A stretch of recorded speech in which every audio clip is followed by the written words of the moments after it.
கருப்பு கவுனி அரிசியோட நன்மைகள் என்னென்ன அப்படின்னு தாங்க பார்க்க போகிறோம். இந்த அரிசியில் பார்த்திங்கன்னா ஆந்தோசயனின் அப்படின்ற ஒரு மூலக்கூறு நிரம்பி இருக்குங்க. இது என்ன பண்ணுதுன்னா ஆன்டி ஆக்சிடென்ட்டுகளாக செயல்படுதுங்க. நமக்கு புற்றுநோய் வரவிடாமல் தடுக்குங்க. அது மட்டும் இல்லைங்க, இதயத்தோட ஆரோக்கியத்துக்கும் ரொம்பவே நல்லதுங்க. இதயத்தில் இருக்கிற இரத்த நாளங்களில் கொழுப்பு சேர்றதை இது சேர விடாமல் தடுக்குங்க. அது மட்டும் இல்லைங்க, இந்த அரிசியில் பார்த்திங்கன்னா நார்ச்சத்து அதிகமாக இருக்குங்க. அதனால் மலச்சிக்கல் பிரச்சனையை சரி செய்யுங்க.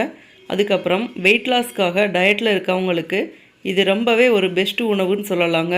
கருப்பு கவுனி அரிசியில் சாதமாவோ இல்லாட்டி கஞ்சியாவோ இட்லியாவோ தோசையாவோ அவங்க செஞ்சு சாப்பிட்றப்ப ஸ்டொமக் ஃபில்லிங்காக இருக்குங்க. அதனால் ரொம்ப நேரத்துக்கு அவங்களுக்கு பசிக்காது. ஸோ அவங்களுக்கு வெயிட் லாஸ் பண்ணுறதுக்கு ரொம்பவே ஹெல்ப்ஃபுல்லாக இருக்குங்க. சர்க்கரை நோய் இருக்கிறவங்க இந்த அரிசியில் செஞ்ச உணவை தொடர்ந்து எடுத்துகிட்டு வர்றப்ப அவங்களோட ரத்தத்தில் சர்க்கரையோட அளவு குறையுங்க. சர்க்கரை நோய் இருக்கிறவங்க தான் சாப்பிடணும்னு இல்லைங்க, இல்லாதவங்களும் சாப்பிடலாங்க. அப்படி சாப்பிட்றப்ப நமக்கு சர்க்கரை நோய் வரவிடாமல் தடுக்குங்க. கல்லீரலில் எந்த பிரச்சனையும் வரவிடாமல் இது தடுக்குங்க.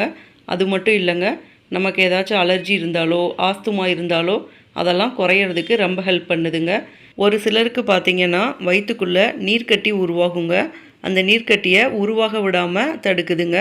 அதுக்கடுத்து மன அழுத்தம், அதுக்கப்புறம் மூளையில் ஏற்படுற அழுத்தம் இதெல்லாம் குறையிறதுக்கு ரொம்ப ஹெல்ப்பாக இருக்குங்க. ஒரு சிலருக்கு பார்த்திங்கன்னா முடி கொட்டுற பிரச்சனை இருக்குங்க. இந்த கருப்பு கவுனி அரிசி உணவை கண்டினியூஸாக அப்பப்போ எடுத்துகிட்டு வர்றப்ப அந்த பிரச்சனையும் சால்வ் ஆகுங்க. சால்வ் ஆகிட்டு முடி வளர்கிறதுக்கு ரொம்ப ஹெல்ப்பாக இருக்குங்க. அதுக்கப்புறம் நம்ம உடம்புல இருக்கிற தேவையற்ற கழிவுகளை வெளியேற்றுங்க.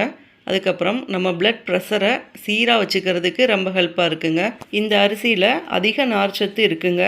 ஒயிட் ரைஸ், அதுக்கப்புறம் பழுப்பு அரிசி, அதாவது கைக்குத்தல் அரிசின்னு சொல்லுவோம்ல, அந்த அரிசியை விட இந்த அரிசியில் பல மடங்கு சத்துக்கள் இருக்குங்க. இந்த அரிசியில் பார்த்திங்கன்னா அதிக அளவில் இரும்பு சத்து இருக்குங்க.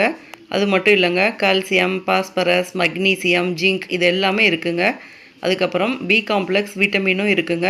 இரும்பு சத்து அதிகம் இருக்கிறதுனால நம்ம ரத்தத்தை சுத்தப்படுத்துங்க. ரத்தத்தில் ஹெச்பி லெவல், அதாவது ஹீமோக்ளோபின் லெவலை இன்க்ரீஸ் பண்ணுதுங்க. நம்ம வயிற்றுக்குள்ளே புண் ஏற்பட்டால் அந்த புண்ணை சரி செய்கிறதுக்கும் ரொம்ப ஹெல்ப்பாக இருக்குங்க. இந்த வீடியோ உங்களுக்கு ரொம்ப பிடிச்சிருக்கும்னு நினைக்கிறேன். இதே மாதிரி நிறைய பயனுள்ள வீடியோ மற்றும் ஹெல்த்தியான ரெசிபீஸ்க்கு நம்ம சேனலை மறக்காமல் சப்ஸ்கிரைப் பண்ணிக்கோங்க. தேங்க்யூ.